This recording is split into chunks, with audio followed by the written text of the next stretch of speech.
Trychinebus ac ofnadwy. Dyna ymateb pobl ym Mhontardawe i benderfyniad Lloyds i gau'r banc ola yn y dre.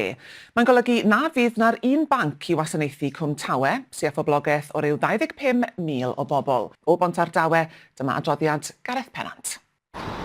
Ar hyn o bryd, mae drysau'r banc yn agored, ond ym mis Tachwedd, mi fydd y gangen yma ym Mhontardawe yn cau am y tro ola, ac fe fydd hynny yn ergyd fawr yn ôl pobl leol.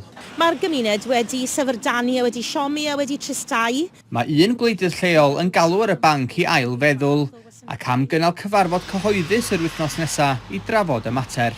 Pan nad yw'r banc ar agor, mae'r pentref dywelach. Mae pob un ohonyn nhw wedi dweud hynny.